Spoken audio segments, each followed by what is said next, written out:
Me encanta esta pregunta porque yo estando en Goico, al no haber tenido una formación en marketing o en comunicación o en estrategia, yo lo tenía claro que era eso que me hacía mi premium, pero no sabía cómo explicarlo. Si no vas a abrir la Gran Vía, tienes que tener un plan para comunicar. Eso nosotros no lo sabíamos y lo sufrimos. Y te vas al de al lado. O sea, eso es vital. Es vital. ¿Te acuerdas de la facturación del primer año con un solo? Sobre los 100 millones en este momento, más o menos en facturación. Es verdad que nosotros éramos capaces de llenar las salas y de doblar esas mesas 3 veces por servicio y un ticket medio de, no sé, de 18, 19 euros por persona. O sea, facturamos mucho dinero. Ahí no hay un miedo. Obviamente. Es peligrosísimo.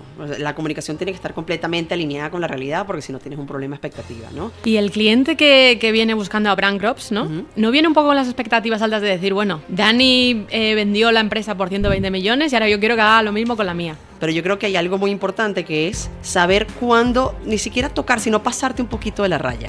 Uh-huh. Saber dónde está la raya y saber cómo pasarte un poquito y ser innovador y disruptivo. Nosotros en la agencia, cuando un cliente no tiene presupuesto para crear contenido para los dos, yo les digo a las chicas, creen para TikTok y móntenlo en Instagram. No creen para Instagram y monten en TikTok, al revés, creen para TikTok y monten en Instagram. Bueno, Dani, un placer de que estés aquí. Y la primera pregunta que te quiero hacer es, ¿a qué te dedicas y por qué te dedicas a lo que te dedicas? Tamara, gracias por tenerme aquí. Yo encantadísima de estar hablando contigo de estos temas que me fascinan. ¿A qué me dedico? Yo actualmente tengo una agencia, consultora, agencia. Nos dedicamos a hacer comunidades sociales, estrategias bidireccionales, redes sociales, que son las cosas que me gustan. Pero yo he estado profundizando en esta pregunta que tú me has hecho varias veces, de por qué yo hago lo que hago. Y me di cuenta que más allá de que me guste el marketing, porque en verdad yo hoy por hoy como cabeza de agencia lo que menos hago es marketing. O sea, mi cabeza está más metida en finanzas, en operaciones, en recursos humanos, en todos los marrones. En todos los marrones que tiene que ver una empresa. Pero ¿por qué hago yo esto y por qué he emprendido yo todas las veces en mi vida? Porque me encanta crear cosas nuevas y porque me encanta involucrar gente en mis cosas nuevas y verlos crecer. Yo hace un tiempo definí mi propósito de vida y mi propósito es impulsar a la gente a crecer, ¿no?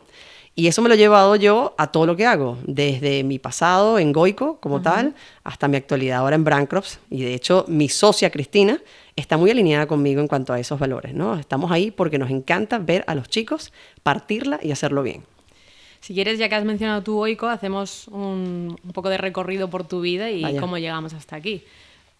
Goico, que todo el mundo al final lo conoce y que has hablado en muchas ocasiones de ese emprendimiento, surge con tu hermano, pero ¿cómo surge esa idea? ¿Veis que hay una idea? ¿Veis que hay algo diferente? ¿O cómo se os ocurre? Mira, aunque ninguno de los dos venimos del área de comunicación, de marketing, de nada de esto, mi hermano es médico, yo soy arquitecto, pero Andoni tuvo esa visión estando viviendo acá en España, vio un hueco en el mercado. Y al final las marcas, las empresas estamos para cubrir huecos, cubrir necesidades, resolver problemas. En ese momento, el 2013, no había hamburguesas gourmet, había muy poco. No era un concepto tan conocido en España. 2013 estamos hablando. 2013.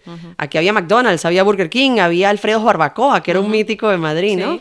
Pero ese boom que hoy conocemos de hamburguesas gourmet, de hamburguesas que te pasan los 10, 12 euros del ticket medio, no existía. Había muy poco. Impensable que una hamburguesa pudiese valer 15 euros y que la gente fuese a pagar por ello, ¿no? Exactamente. Y Andoni en ese momento consigue un local al frente o al lado del Instituto Empresa. ¿Okay?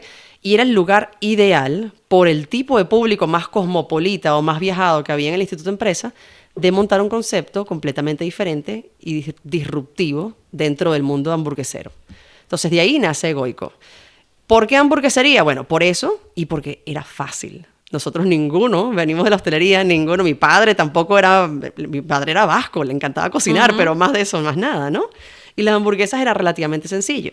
Igual la carta de Goico ha ido variando muchísimo. Nosotros desde el primer día sí apostamos a hamburguesas, pero recuerdo que había, por ejemplo, un entrecot, unos sándwiches. De hecho, hay una hamburguesa que se llama la Kevin Bacon, que estoy segura que la debes conocer porque es el best seller de Goico, que nació siendo un sándwich. Era un Philly cheesesteak, que es un sándwich americano súper conocido, que tiene un sabor delicioso, un queso derretido con carne, con bacon y tal. Y recuerdo que nos estábamos sentados, mi hermano y yo, en una de las mesitas de María Molina, el primer local de Goico, a los meses de haber abierto, y nos dimos cuenta que los bocadillos estos no estaban vendiéndose bien. Y Andoni me dice, bueno, pero ¿qué vamos a hacer con esto? Esto no puede desaparecer como sabor, porque no le damos la vuelta y tal, lo convertimos en una hamburguesa, entonces se les ocurrió hacerlo machacado, todo junto y tal, ¿y cómo lo llamamos? Bueno, el Philly Cheesesteak es de Filadelfia, tiene bacon, el actor Kevin Bacon es de Filadelfia, vamos a llamarlo Kevin Bacon. Y así nació la Kevin Bacon, una hamburguesa que, bueno, es posiblemente la hamburguesa gourmet más vendida de España actualmente. Pero bueno, de esas conversaciones, también muy basadas en el feedback del cliente, porque si hay algo que yo creo que ha hecho Goico surgir y crecer, ha sido justamente poner mucha atención en el cliente, escucharlo, entenderlo, y no solamente escucharlo y entenderlo, sino hacerlo parte de la acción. O sea, de verdad lo que nos están diciendo, hay que darle acción, ¿no? Y convertir. Exactamente. O sea, que detectáis o detecta tu hermano como que hay un mercado que se puede ampliar, ¿pero lo habéis visto en otros países? ¿Una hamburguesería gourmet? Sí. Nosotros somos venezolanos y los venezolanos, muchos de nosotros hemos tenido la oportunidad de viajar mucho a Estados Unidos. Somos países muy cercanos. Sí. Somos muy gringos, como decimos nosotros, ¿no? Y en Estados Unidos esto es algo de toda la vida. O sea, siempre ha existido un Tony Romas, un Fridays, cualquiera de estos más gourmet, ¿no? Es verdad que en ese momento quizás el que existía, que se estaba poniendo de moda, que yo lo amo, es Shake Shack. No sé si lo conoces, Shake Shack. No, ese no lo conozco. Uf, es mi favorito. Yo llego a Estados Unidos y lo primero que hago es comerme una hamburguesa Shake Shack. Y ellos como que elevaron esa experiencia de fast food, pero un poquito más prime, ¿no? Entonces nosotros quizás nos apalancamos en este movimiento que estaba pasando en Estados Unidos para traerlo para acá. ¿Crees que eso puede pasar con cualquier tipo de negocio? Es decir, ya sea monoproducto o sea algo fast food, ¿no? Que siempre tenemos en la cabeza como que tiene un ticket medio bajo, pero ¿crees que se puede coger cualquier cosa, más o menos, y elevarlo y que tenga tanto éxito? Yo creo que se ha hecho de casi todo, ¿no? Si nos vamos a algo tan sencillo como el agua, también ha pasado. Tú puedes conseguir agua en tu grifo, pero puedes pagar también un agua Bezoya, puedes pagar un agua Solantecabras, por ejemplo, que ya es más prime, y puedes pagar aguas hasta aún más caras. Entonces, si se puede hacer con el agua, imagínate con qué no se puede hacer. Se puede hacer con todo. Y tú que eres experta en redes sociales, marketing, que has tenido empresa, que montaste Goico Grill, ¿qué crees que hace que tú puedas... Agua te venden dos, ¿no? Pero uno te pone vos y te lo vende por 15 euros y otro pues por 1,5 €. ¿Qué crees que hay ahí para diferenciarte y elevar tanto el ticket? ¿Sabes qué? Esta pregunta, me encanta esta pregunta, porque yo estando en Goico, al no haber tenido una formación en marketing o en comunicación o en estrategia, yo lo tenía claro que era eso que me hacía mi premium, pero no sabía cómo explicarlo. Luego, cuando yo creo Brandcroft y empiezo a formarme mucho más en marketing y a darle nombre a todas las cosas que yo estaba haciendo, entiendo que hay lo que se llaman los atributos de marca, ¿no? Y esos atributos de marca pueden ser emocionales, pueden ser físicos, pueden ser de todo tipo. Entonces, si nuestros atributos de marca están alineados para convertirnos en una marca premium, así lo podemos lograr. O sea, yo no puedo ser premium ofreciendo una mala calidad, por ejemplo, o no puedo ser premium ofreciendo una comunicación que es una chapuza. Entonces, si vamos a ser premium, tienen que estar alineados una cantidad de cosas dentro de la marca que me hagan premium. Y todo lo que yo haga va a fortalecer o no ese atributo de premiumness de mi marca.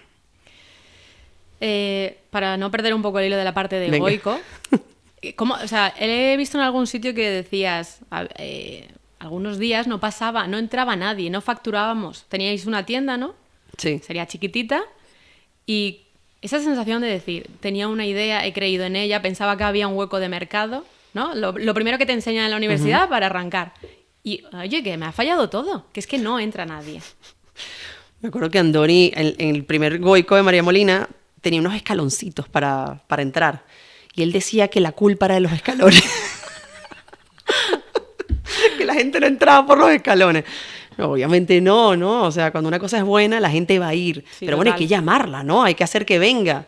Y yo creo que eso lo fuimos aprendiendo sobre la marcha. Es muy fuerte abrir un negocio y eso le pasa a muchísima gente. Pensar que solamente porque decir que yo existo, entonces la gente va a empezar a comprarme. Y no es así. Y por eso existimos las agencias y por eso existe la comunicación y por eso existen muchas, digamos, empresas que se dedican a hacer llegar ese mensaje a la gente, ¿no?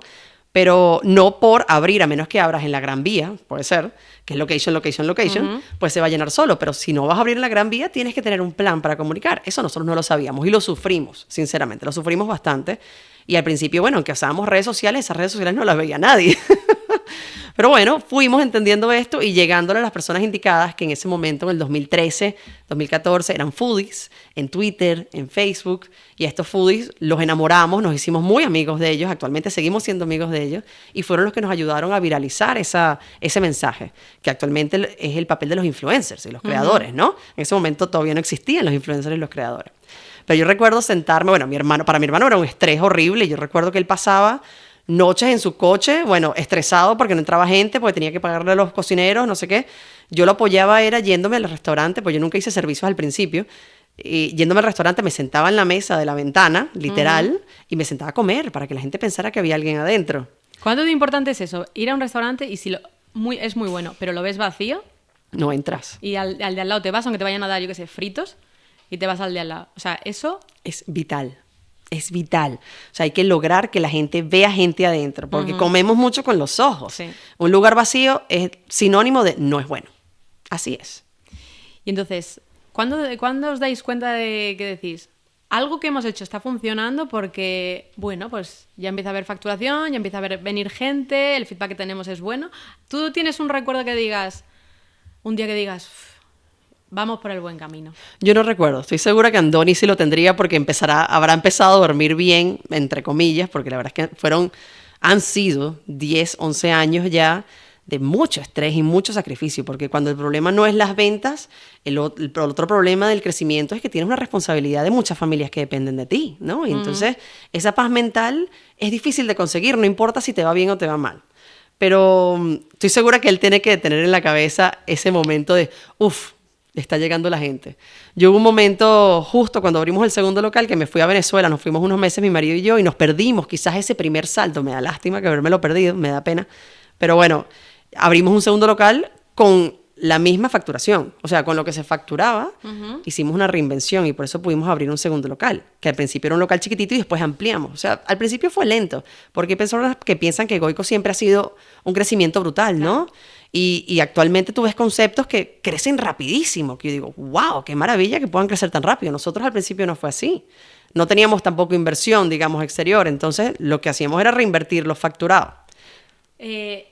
¿Cuánto tiempo pasó desde que abristeis el primer Goico hasta que abristeis el segundo? Un año. ¿Y en ese momento ya el primer Goico iba bien? O sea, ¿salían los números? Sí, salían los números. ¿Y qué te dice a ti que digas, en vez de centrarme en este que tengo, ¿no? Que entiendo que esa duda surgiría, en vez de centrarme en el Goico que tengo y lo pongo a punto, vamos a abrir otro y vamos viendo? ¿O en qué momento dices tú, porque estoy facturando, venga, lo voy a reinvertir? Yo creo que eso tiene que ver mucho con el mindset del emprendedor, ¿no? Tú también eres emprendedora. Y siempre queremos más. No nos conformamos con lo que tenemos. Y eso es un problema que tenemos porque lo hace incansado. O sea, nos estamos cansados todo el tiempo, ¿no? De seguir generando ideas. Y supongo que fue eso. O sea, ¿por qué si tenemos esto, por qué no podemos ir a más? Y a más, y a más. Hubo un momento porque no solamente éramos Andoni y yo, o Andoni, o sea, éramos yo, teníamos más gente con nosotros. Por ejemplo, el director de recursos humanos fue uno de los primeros camareros de Goico. La directora de operaciones y country manager en cierto momento fue una de las primeras cocineras de Goico. Éramos mucha gente alineada en una misma dirección, ¿no? Fue maravilloso. Entonces, esa alineación en una misma dirección necesitaba crecimiento, necesitaba más, necesitaban crecer. Yo recuerdo que los chicos, por ejemplo, de sala, los segundos de sala, querían ser encargados. Habría que abrir más Goico para que esos chicos pudiesen crecer. O sea, el mismo equipo. Había ambición detrás. Había mucha ambición, de todos, no solamente de nosotros, de todos. ¿Crees que eso se contagia? Crecimiento. Claro que sí, se contagia. Yo creo que todos los valores de la empresa nacen con el emprendedor y se van transmitiendo a lo largo del equipo. Total. Y mientras más fuerte podamos generar ese mensaje, más cohesivo va a ser ese equipo luchando en una misma dirección. Y es importantísimo y obviamente está en la responsabilidad del emprendedor y de su equipo directivo ser los embajadores de eso que estamos creando. La cultura me parece de una empresa me parece de las cosas más importantes, sobre todo trasladarla. Sí. Pero para cerrar un poco capítulos, ¿te acuerdas de la facturación del primer año con un solo? No. ¿Y facturación de antes de que os fueseis? De todos los Goicos que tuvieseis, porque no tenéis franquicias, ¿no? No. Oye, no sé, Tamara. La verdad es que no tengo ni idea. En Ni este horquilla. momento creo que está sobre los 100 millones en este momento, más o menos en facturación, no lo tengo claro. Como te digo, yo trato de no meter mi cabeza en Goico desde que me fui, pero eso es más o menos la facturación. Lo que sí me he dado cuenta es que la facturación de Goico no tiene nada que ver quizás con la facturación del resto de los locales de hostelería. Yo he trabajado muchos locales de hostelería desde que estoy en Bancrops y sinceramente el poder que nosotros teníamos de venta en Goico era brutal. Y ya entiendo por qué los bancos y el fondo de inversión tenían los ojos así cuando veníamos nosotros a picharles la idea de Goico. Es verdad que nosotros éramos capaces de llenar las salas y de doblar esas mesas 3 veces por servicio y un ticket medio de, no sé, de 18, 19 euros por persona. O sea, facturamos mucho dinero. Y por eso éramos capaces también de seguir creciendo. En la parte de restauración, más en la parte más física, que la gente se piensa, qué guay tener un restaurante, pero ¿qué crees que es lo más complicado en un restaurante? Ya sea gestionar el personal, ya sea que no te falte producto, los pedidos. Yo diría que las personas es lo más difícil siempre, porque es lo que más hay que poner la atención también, ¿no? Los pedidos en principio están no automatizados, pero ya el proveedor sabe que tiene que llegar tantas veces a la semana y dejar lo que le estamos pidiendo, ¿no? El tema de las mermas también, los vas controlando con el tiempo. El personal es un sinfín. Está constantemente rotando, sobre todo en hostelería hay mucha rotación, tienes que estar formando y al final la gente de sala y de cocina son tus embajadores finales, son los que tienen directo contacto con el cliente, porque nosotros en la oficina poco contacto teníamos con el cliente. Entonces, tenerlos bien formados, felices, motivados, oye, eso es un trabajo fuerte. En Goico teníamos, de hecho, dentro de recursos humanos había un gerente del buen rollo, que era el que tenía que armar la fiesta del año, que era el Goico Games, que tenía que estar pendiente de los beneficios de los empleados, de la carrera de estos chicos, porque claro, además eran chicos con ambición. El que entra a Goico sabe que tiene un futuro por delante. Entonces, esa carrera tenía que estar clara. ¿De qué dependía? ¿De qué tipo de skills? Y en Goico nunca contratamos por aptitud, sino por actitud. Eso me interesa también. ¿Cómo contratabais? O sea, cuando tienes que abrís un nuevo local, necesitáis que 20 personas nuevas. ¿Y vosotros estabais en las entrevistas o cómo era? ¿Y en qué os fijabais? Mira, ahí estaban sobre todo el director de recursos humanos, que es Iván Bamba, con su equipo de recursos humanos. Ellos inventaron una metodología brutal que se llamaba el Big Bang, que en vez de hacer entrevistas como puntuales, hacían un día de entrevistas, como una feria de entrevistas más o menos, y se iban varios personas de recursos humanos y gerentes también, y entrevistaran a varias personas a la vez. Nosotros hacíamos reclutamiento además a través de redes sociales, que eso era algo que quizás ningún restaurante estaba haciendo masivamente, ¿no? En ese momento nosotros invertíamos dinero en publicidad para conseguir gente en redes sociales y llevarlos al Big Bang. Entonces recibíamos una cantidad de currículos, ellos filtraban y recibían ese equipo allá y hacían entrevistas, digamos, in situ. No era fácil, además que llegó un momento cuando nosotros estábamos creciendo a un local cada 15 días que habíamos... ¿Un local cada 15 días abríais? Abríamos, exactamente. Entonces, y además abríamos en lugares donde no estábamos. Por ejemplo, íbamos a Almería, o íbamos a Murcia, o íbamos a donde sea. Ahí no teníamos a nadie. Entonces teníamos que, normalmente lo que ellos hacían era enviar un SWAT team, que era un equipo muy bien formado, que estaba en Madrid, que llevaba tiempo trabajando, iba, formaba, estaba un tiempo con los chicos allá y luego se devolvía. Entonces fuimos enviando como en tour a esos chicos que eran como los cracks, digamos, los que tenían clarísimo cómo era el servicio, para que fuese impregnando de esencia Goico a todos los chicos que estuviesen entrando en los locales y se encargaran. Para mí fue bien interesante ese cambio, porque yo estaba acostumbrada, sobre todo en Madrid, que todo el personal que venía a Goico, la gran mayoría, eran venezolanos o eran latinos, porque eran los que normalmente me enviaban su currículo a Goico. Y bueno, obviamente, tenéis 90% de currículos venezolanos, 90% del local iba a ser venezolano.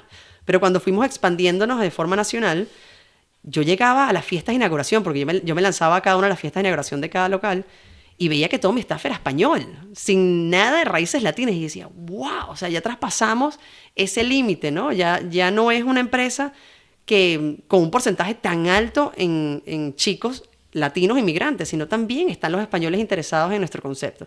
Y eso fue brutal. ¿Y crees que era un poco porque os veían como referente, como en plan el sueño americano, ¿no? Pues están los hermanos Goicoechea que han hecho esto, ¿no? ¿Crees que atraíais un poco eso o era casualidad? De hecho, los hermanos Goicoechea nadie sabía quién eran los hermanos Goicoechea. Donny siempre estuvo muy bajo el telón y yo ni siquiera, yo jamás. La gente pensaba que esto era, no sé, de un futbolista vasco. ¿Sí? Cualquier cosa, ¿no? Cualquier otra cosa, porque nosotros nunca nos posicionamos ni como venezolanos, ni potenciamos nuestro storytelling. Nada. O O sea, yo cuando salgo de Goico a mí nadie me conocía. Y ahí fue que empecé a hablarme. Bueno, por el Power MBA me empezaron a conocer porque ellos sí sabían quién era, pero nadie tenía ni idea quién era yo. Y esa era parte de la estrategia.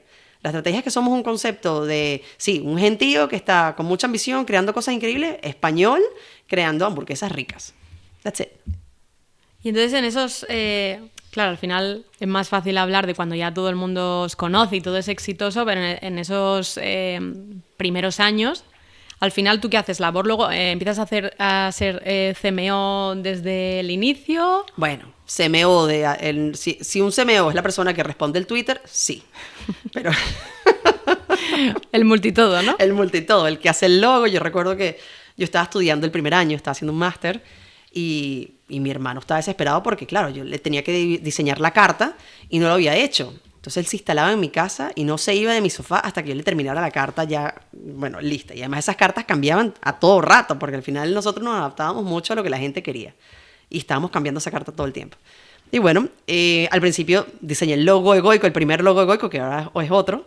Diseñé todo lo que eran las comunicaciones, me encargaba de las redes sociales y a medida que fuimos creciendo yo fui integrando gente a mi equipo. Ahí fue cuando quizás me convertí en director de marketing. No, pues CMO es así como global CMO. No, tampoco así. O sea, CMO, bueno, sí, CMO, pero... Bueno, sí que hacías toda la parte de marketing, te dedicabas tú, por lo tanto... Que me encargaba de todo lo que tuviese que ver con marketing, marca y comunicación.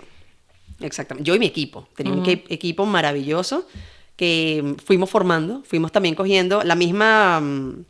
Los mismos principios de Goico, mucha actitud, no tanto aptitud. Eran chicos muy cracks, pero que quizás no tenían demasiada experiencia en esto que estábamos haciendo y se fueron formando en la metodología Goico. Y cuando tú estás diseñando esa carta, porque tú te pones a investigar cómo hacer la carta de un restaurante, es la ingeniería de menú, los precios, el 5 o el 9, eso era como saliese y lo que yo creía y listo. En ese momento sí, sinceramente sí. O sea, sí nos dimos cuenta que había lugares del menú que estaban funcionando más que otros y fuimos aprendiendo un poco ingeniería del menú, ¿no? O qué poner con qué, cómo poner los extras. Pero fue mucho de experiencia en calle, de ir probando y probando y probando y llevar muy bien las métricas. Entender cuáles eran los extras que salían, cuál era la hamburguesa que salía. O sea, fue mucho de ir probando, iterando en esa carta y hacer las cosas cada vez mejor. ¿Hasta qué punto es importante la persona que está comandando? O sea, ese camarero, que al final para mí es un instrumento de venta. Porque cuando viene una persona y dice, oye, recomiéndame, tiene un poder, pero ¿cómo se forma esa persona para que...? Oye, se les da formación, sí, y no en todos lados se da formación, pero para nosotros es importantísimo, para Goico es importantísimo esa formación del camarero, porque sí, aunque se le da mucha libertad, de hecho hay muchos camareros que en otros lugares que no se atreven a recomendarte nada. Tú les preguntas, mira, ¿qué está mejor, el pollo o la carne de pollo? Si te gusta el pollo, bueno, joder, pero dame algo, ¿no? En cambio aquí se les invitaba a los camareros que siempre recomendaran su favorita. Que al final, no importa lo que sea, que recomendaran la que a ellos les gustara, para que se sintiera sincero, que no se sintiera que le estábamos vendiendo la más cara al cliente, sino al revés. Que la que más margen tiene. Exacto, típico, ¿no? Aquí la invitación a los chicos era más bien ser auténticos, a ser cercanos, a ser cálidos con la gente, a recomendar lo que ellos de verdad habían probado y les había gustado. Pero sí, se forma, se les dan mensajes, o sea... Sí, o sea, se trata de controlar esa experiencia o ese baile en la sala, aunque no siempre se puede controlar al 100%. Y tú que eras la encargada de toda la parte de marketing desde el inicio, ¿no? Al final tú has dejado tu esencia, ¿no? ¿Teníais claro lo que queríais? O sea, yo no sé si en ese momento que abrís el primer Goico teníais en la cabeza abrir, no sé, 50 y que Goico fuese lo que era hoy, pero ¿qué queríais dejar en el... O sea, ¿cómo queríais hacer el marketing de Goico? Bueno, sobre la pregunta anterior, yo sin duda no tenía ni idea de que esto iba a llegar así tan lejos. Yo no sé si en la cabeza de Andoni eso estaba, me imagino que no a este nivel, pero bueno, al ser también un emprendedor ambicioso seguro tenía el crecimiento encima, ¿no? ¿Cómo quería yo hacer el marketing de Goico? Para nosotros siempre fue contar la historia de lo que pasa en Goico. Más allá de venderte algo que no existe o venderte humo, al final las hamburguesas, que tomábamos fotos de hamburguesas todos los días, eran las hamburguesas que salían de la cocina. No eran unas hamburguesas maquilladas, ¿no? Y nos encantaba era contar la historia desde el punto de vista de los camareros, de los cocineros. Si te pones a ver las campañas viejas de Goico, por lo menos hasta el 2019, yo hablo solamente del 2019 porque fue hasta donde yo estuve, ¿no? Vale. Eran campañas todas, bueno, no teníamos presupuesto para absolutamente nada, nada. Todas las campañas que hacíamos, las hacíamos nosotros mismos, con puros chicos del staff, eran los modelos o los cantantes, hacíamos música inventada por nosotros, los grabábamos en los locales, o sea, era una chorrada completa, pero era muy auténtico, era real, y la gente conectaba muchísimo con eso. O sea, yo creo que eso le llegó a la gente porque lo veían como cero producido, no sentían que le estábamos metiendo ahí una mentira, era literalmente lo que estaba pasando en el restaurante. Y a mí eso me encantaba, esa forma de hacer marketing me encantó. Yo creo que conectó con ese sentido de conexión, de pertenencia que tenía la gente con Goico, de querer vivir eso también en el local, de querer contarlo luego en redes sociales. O sea, todo como que tenía sentido. ¿Qué crees que esperaba una persona cuando llegaba, o sea, por qué iba a Goico? ¿Qué crees que esperaba? ¿Y qué queríais vosotros que recibiese cuando realmente estaba en Goico? Yo creo que una persona que va a Goico todavía está esperando una experiencia deliciosa, que te la traten bien, comer rico, que además todo luzca bonito, que el camarero tenga una sonrisa, que te vayas y no te caiga pesada la hamburguesa. O sea, todo eso sigue siendo como parte de la necesidad actual de Goico. Mi preocupación en marketing era que llegara, se sentara en la mesa, tomara una foto y la colgara en Instagram. Eso era lo que yo estaba pensando. Y todo mi diseño, el diseño de mi equipo de la mesa, estaba hecho para que cuando tomaran la foto se viera el logo en absolutamente todos lados. O sea, que ya estabas pensando todo en estaba pensado. Para las Sí, redes sí. sociales. Totalmente, sí. Yo creo que al final yo nací en redes sociales en cuanto a marketing, ¿no? Y actualmente, de hecho, mi agencia es Social First. O sea, ese es nuestro gran diferenciador. Todo lo que hacemos lo diseñamos pensando en cómo se va a ver en Instagram, en TikTok, en Threads, en donde sea que se vaya a ver. Para terminar la parte de Goico y pasar a la siguiente, ¿cómo se gestionan las expectativas de un cliente? Porque claro, si tú tienes un precio bajo y recibe algo bueno, el cliente se va con buena sensación. Sí. Pero si las expectativas que tienes son muy altas, generadas, por ejemplo, en Goico con las hamburguesas, con el chorreo, con las fotos, y luego la experiencia es más baja, ahí no hay un miedo. Obviamente, es peligrosísimo. La comunicación tiene que estar completamente alineada con la realidad, porque si no tienes un problema de expectativa, ¿no? Y tratábamos de hacer eso, o sea, toda la experiencia a nivel previa, a nivel de comunicación, por eso era tan real. No queríamos inventar algo que después no iba a recibir. Entonces, claro, pasaba que obviamente pasa, es una cadena gigante, llegas al local y quizás el camarero no está teniendo un buen día o se les pasó el punto de la carne y ¡pum! Ahí se te cayó la experiencia y por supuesto, entonces la expectativa es mucho más alta que la realidad, frustración. Entonces, bueno, después tocaba resolver esto en el post, ¿no? En la queja, en la reseña, en darle un regalo, en tratar de enamorarlo de nuevo, pero es muy difícil convencer a un cliente luego que ha tenido una frustración de estas, de que vuelva. De hecho, se puede, y de hecho los mejores clientes o más fans de Goico han sido aquellos que le han dado una segunda oportunidad y la han pasado bien, ¿no? Pero tratar de conseguir de que vuelvan luego que tienen una mala experiencia es difícil. ¿Con cuántos locales terminasteis cuando vosotros os fuisteis? Yo me habré ido con 80 locales, más o menos. Vale. ¿Vendisteis a un fondo de Louis Vuitton? Sí. Vale. Dejamos esta parte aquí de Goico como es la más... Bueno, que es como la más famosa... La más conocida. Sí. Y luego tú te enfrentas a decir, me voy de Goico, ¿qué hago con mi vida? ¿No? Sí, literal. Que ojo, que lo de me voy de Goico también es una historia chévere, porque claro, uno en Goico tienes todo, tienes tu familia, tienes tus amigos, tienes tu trabajo, o sea, ¿sabes? Las bolas estas del desierto que van así, bueno, eso es Goico, te vas moviendo así con eso, ¿no? Y yo me doy cuenta que me tengo que ir de Goico porque alguien me plantea la pregunta, ¿y por qué tú sigues en Goico? Ya habíamos vendido la empresa un año antes, y es verdad que el momento de la empresa necesitaba un CMO distinto a mí, y yo quizás no tenía más nada que aportarle a mi equipo. Y ahí es cuando me planteo, ok, es verdad, se cerró mi ciclo, yo tengo que empezar algo diferente y dejar que Goico siga creciendo por otra dirección. O sea, que vendéis pero seguís dentro. Sí. ¿Tu hermano como CEO o algo así, tú como CMO? Mi hermano sigue como CEO, ya después deja el puesto de CEO y se queda solamente en el board, pero yo estuve como CMO un año más, año y pico, y después me fui. Pero bueno, fue difícil esa decisión, o sea, dejar tu empresa no es algo fácil. Y de hecho, cuando lo comuniqué en uno de estos Goico Games a 1.600 personas y les estaba diciendo, bueno, que me voy, que ahorita es un momento de cerrar ciclos, de comenzar algo nuevo, y nadie entendía nada. De hecho, yo me bajo la tarima y me dicen, pero tú vuelves mañana, ¿no? Y tú, no has entendido, me voy. Me voy. Recuerdo que al día siguiente ya yo tenía un espacio en WeWork, chiquitito, como de 2 metros por 4, un escritorito. pero yo necesitaba no podía estar en mi casa metida. Pero fue un shock interesante de estar con un gentío en la oficina y de tener una empresa de 2.000 personas a yo solita contra la nada. Y pero tú lo sentiste por dentro de decir, dejo a mi hijo, porque al final es que lo he visto crecer y lo siento y digo, tengo que tomar, por mucho que me duela, ¿no? Que entiendo que era una parte emocional importante. Totalmente. Pero voy a buscar nuevos caminos. Así es.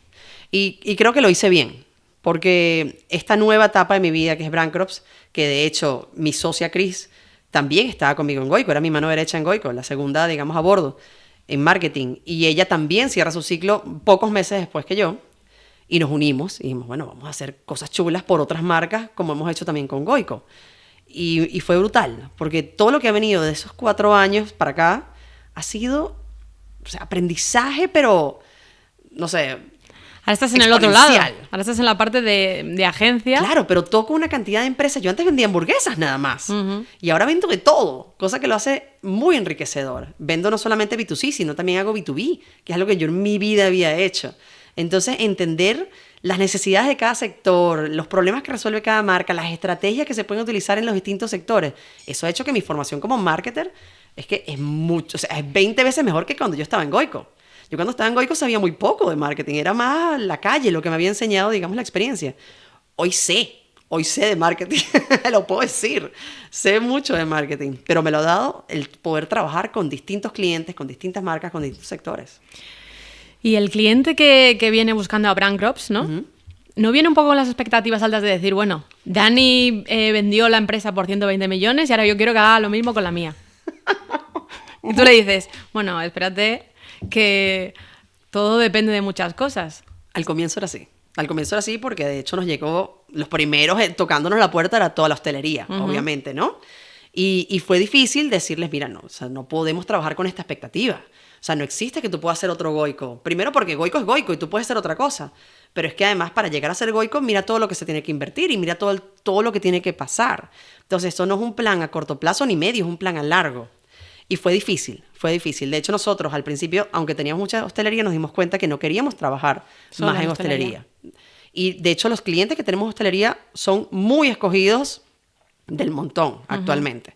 Nos hemos ido a otro tipo de empresas, nos hemos ido a gran consumo, a alimentación, a sectores B2B, a sectores médicos, a turismo. Ha sido interesantísimo por eso, pues, porque hemos llegado a otra escala. Obviamente, lo que hace difícil esto es que estamos compitiendo con agencias grandes y poderosísimas. Nosotros somos un bebé, pero sí, estamos metiendo la cabeza en presupuestos mucho más interesantes, en gente que hace campañas mucho más grandes que la hostelería. Que bueno, es una belleza del sector, pero tiene sus limitaciones. Sí. ¿Cuál crees que es la esencia que vosotros tenéis en Brand Crops? Yo creo que es lo que te comentaba antes, el social first. No nacimos en radio, no nacimos en televisión, no tenemos ni idea de cómo hacer nada de eso, ni nos interesa. Pero pensamos, todo lo que nosotros hacemos, pensamos de forma de que sea un canal bidireccional con la gente, de que genere una conversación, de que pueda conectar emocionalmente con el consumidor final. Que eso a muchas marcas les está haciendo falta en este momento, porque se han convertido en marcas quizás gigantes, pero que al momento de conectar se sienten muy lejos del cliente final. Entonces nosotros de alguna forma estamos acercándolos a ese cliente final, abriendo estos canales, ya sea sociales, digitales, como lo queramos llamar, donde de verdad puedes tener una conversación con tu cliente final y crear estrategias y campañas y creatividades que estén pensadas específicamente para eso. No es que voy a coger el spot de la televisión y lo voy a meter en Instagram, no tiene nada que ver. Pero sí voy a estar en la grabación del spot y voy a estar haciendo reels en ese momento para poder contarlos en redes sociales, por ejemplo. ¿Cuál crees que serían las claves para que eso sea real, para que estoy haciendo contenido que realmente para la gente que me quiere ver o que me ve? Mira, relevancia y consistencia son como mis 2 palabras claves y principales. Relevancia porque la única forma de ser relevante es entender a profundidad quién es tu cliente. Y no solamente quién es tu cliente, sino cuáles son sus ambiciones, cuáles son sus frustraciones, sus miedos, sus necesidades. O sea, yo, por ejemplo, con Goico, yo tengo clarísimo que no estamos resolviendo hambre. O sea, hambre es lo menos que resolvemos. Era un problema de conexión, de pertenencia, de FOMO, de estatus. Incluso lifestyle. Lifestyle. Entonces, esas necesidades más profundas, que de hecho es una de mis obsesiones, el tema de entender la necesidad profunda, Eso es lo que nosotros tenemos que entender con las marcas y analizar del cliente profundamente para poder ser relevantes para él. Por ejemplo, ahora que me ha tocado ser B2B, a mí mi empresa es B2B, ¿no? Yo como agencia busco empresas. Entonces, yo cuando, por ejemplo, voy a algún cliente, más allá de pensar en qué necesita la marca, es qué necesita ese gerente de marketing. En qué está soñando, a dónde quiere llegar, cuál es su ambición, cómo puedo yo ayudarlo a él a llegar a esa ambición. Entonces, eso lo hace mucho más divertido, le mete ese toque más psicológico a todo lo que estamos haciendo que a mí me apasiona. Entonces, entender al cliente a profundidad, entender obviamente la competencia, porque no tanto por buscar ser la competencia, sino más bien para buscar los espacios que hay. O sea, yo creo que hay un concepto que la mayoría de los emprendedores conocemos, que es el océano azul, y nosotros siempre estamos buscando esos océanos azules, porque es mucho más barato y es mucho más eficiente. No nos vamos a posicionar en un océano rojo donde está todo el mundo buscando ser el Goico de ahora o el Vicio de ahora o lo que sea. No. Que pasa mucho. Pasa muchísimo y la mayoría de esos conceptos fracasan porque siempre van detrás de la cola. Porque se ve que es la copia barata que no es genuino. Exactamente.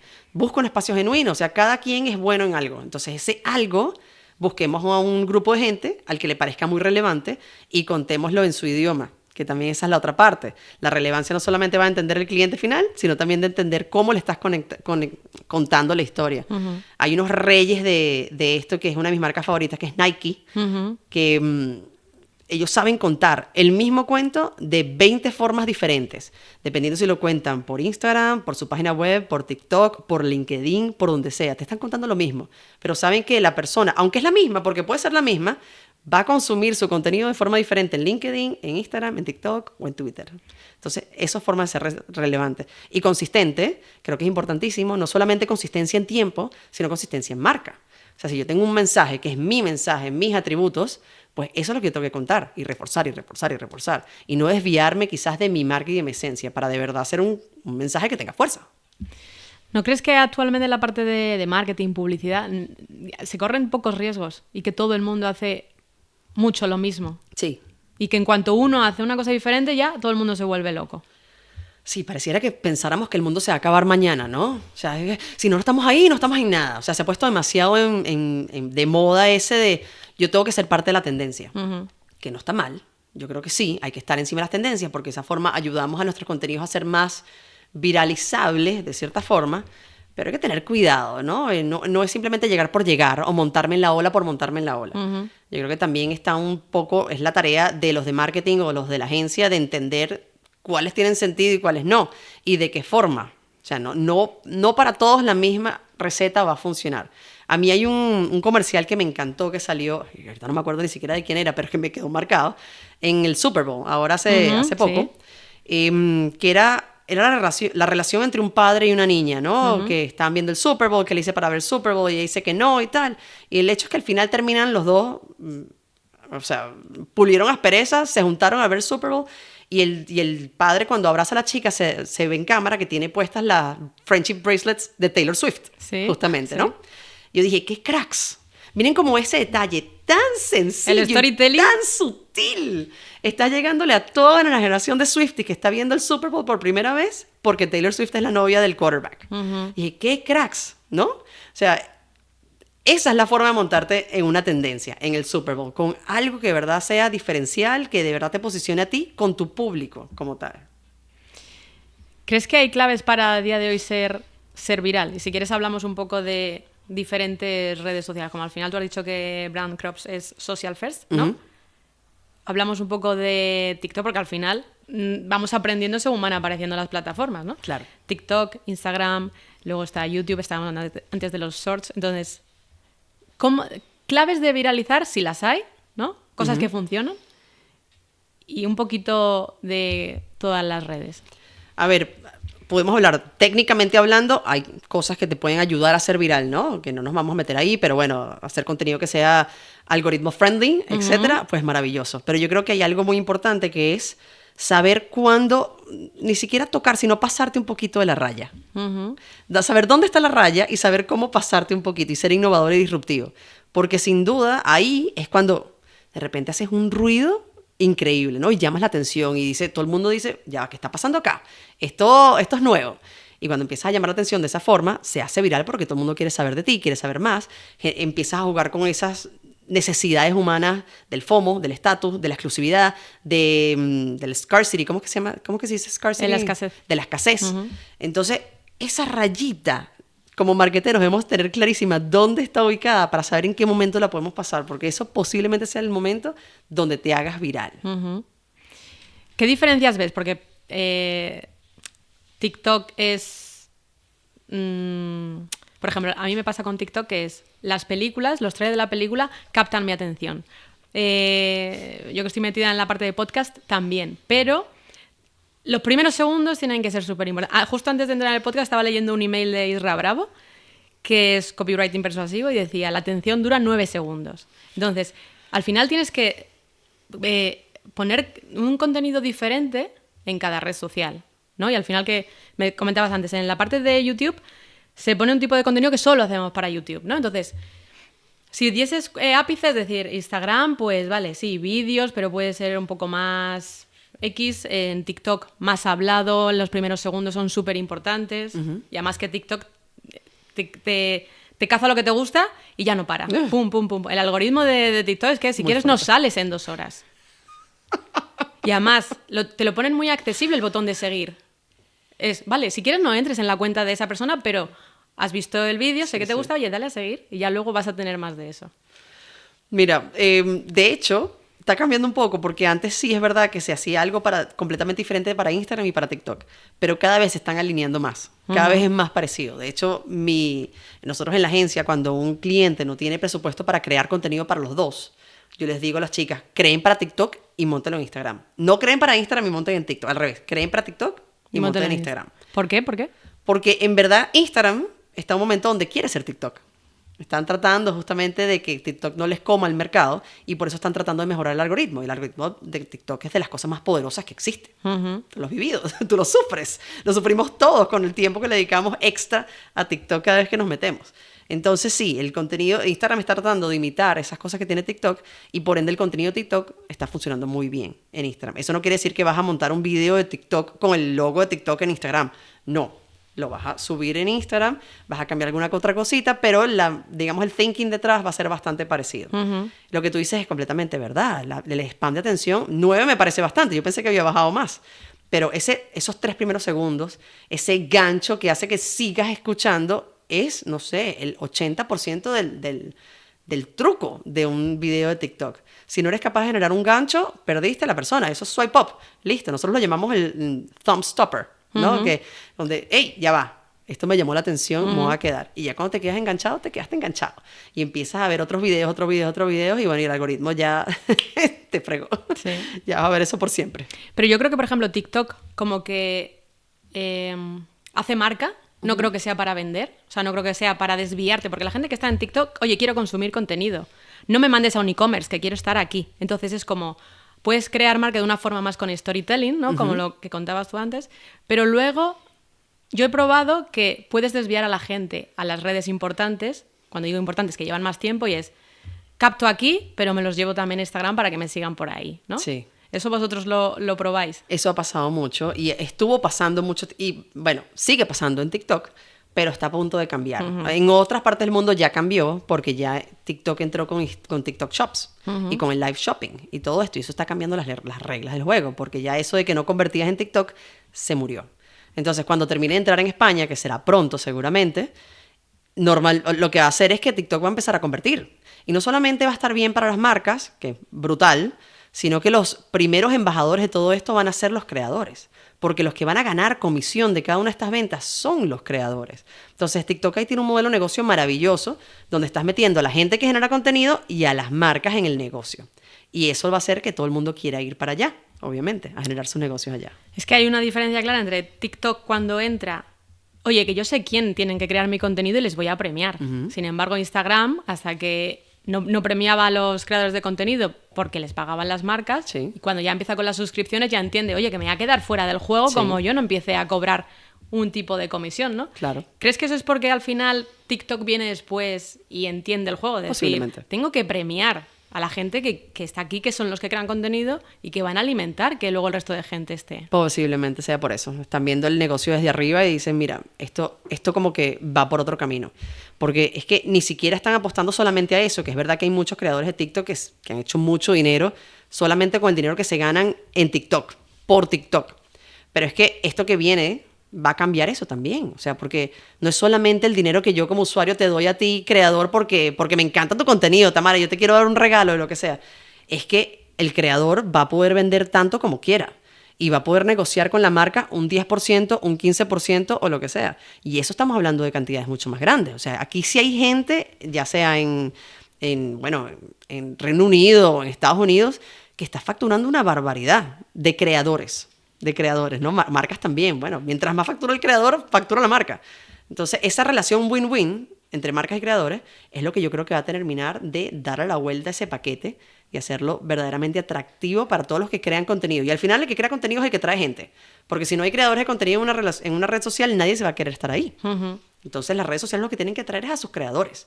O sea, el futuro está en manos de los creadores en este momento.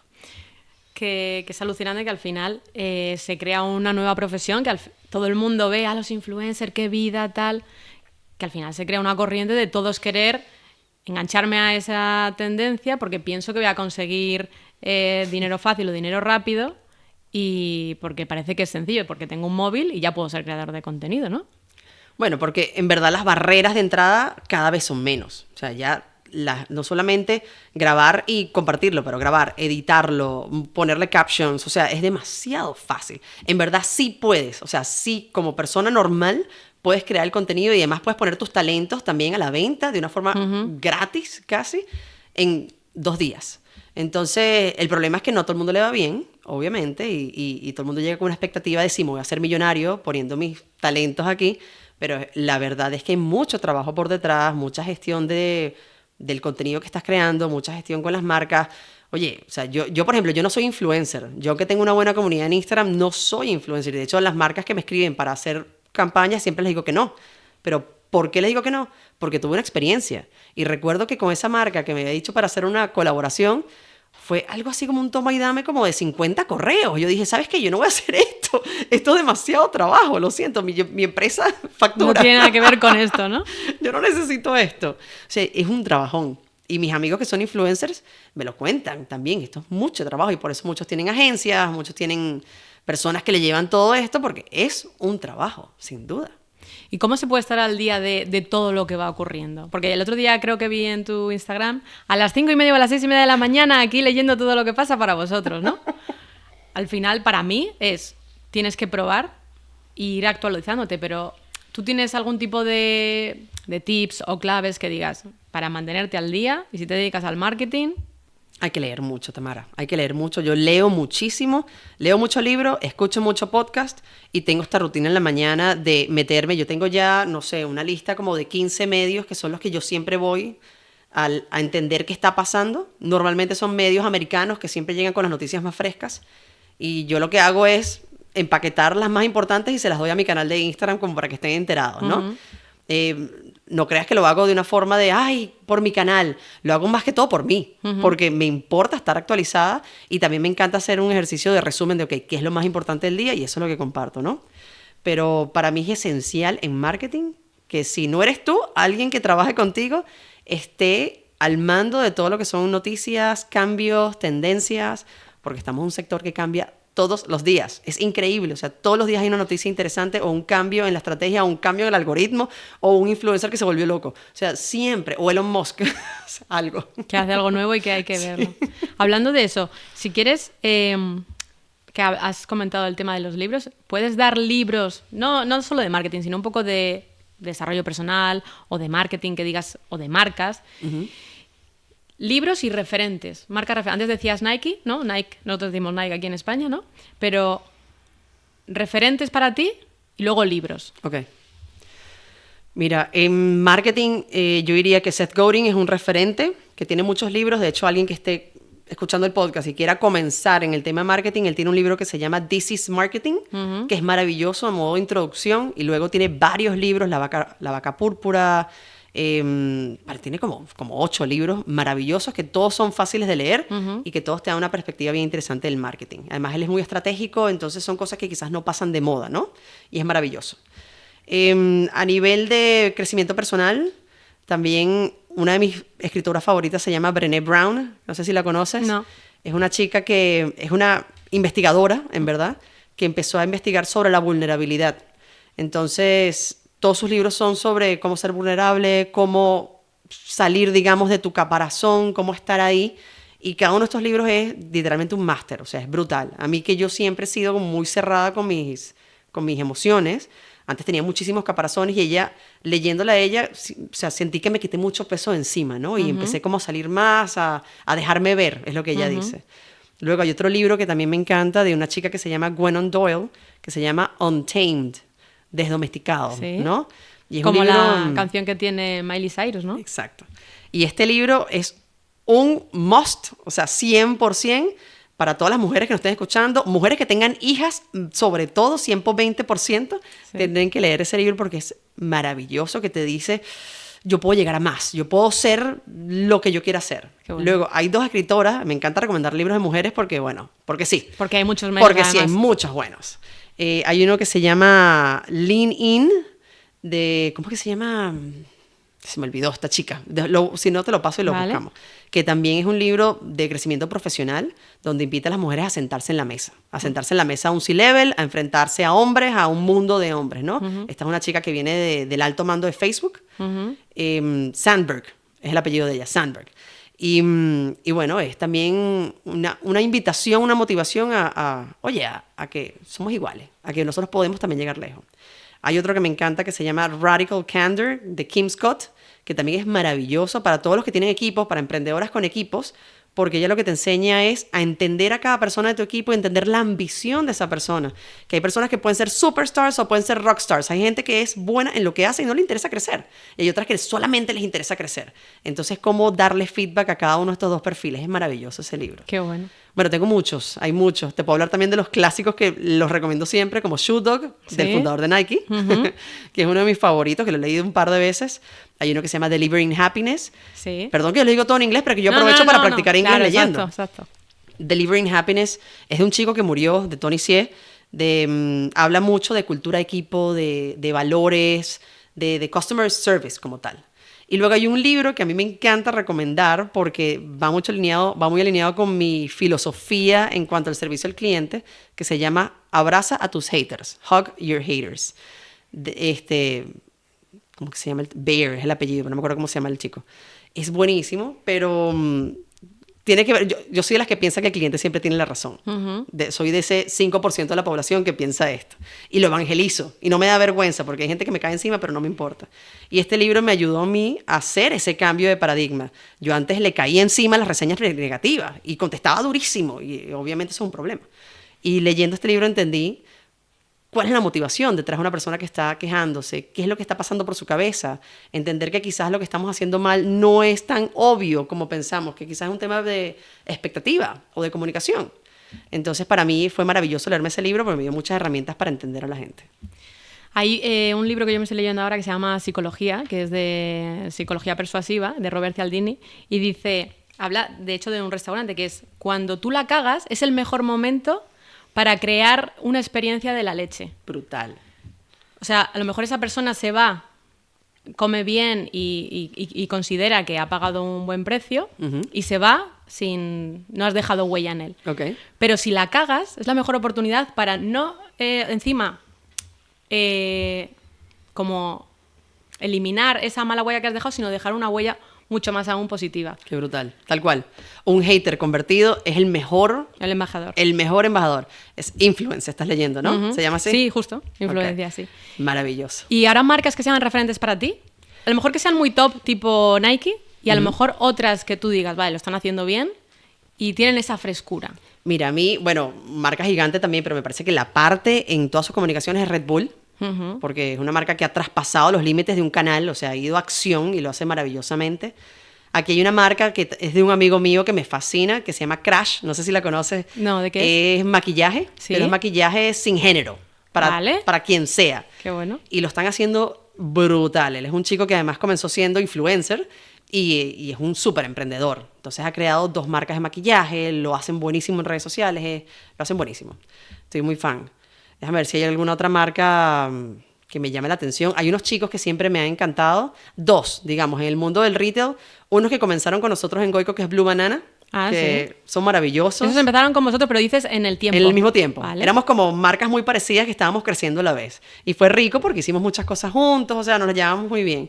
Que actualmente lo está haciendo The Nude Project. Que son unos chavales, o sea, tienen 20 y pico de años. Y los tíos están jugando al estatus de una forma tan agresiva, pero brutal. O sea, siento que lo están haciendo muy, muy bien. Han crecido esa marca maravillosamente, han salido, digamos, del espacio español.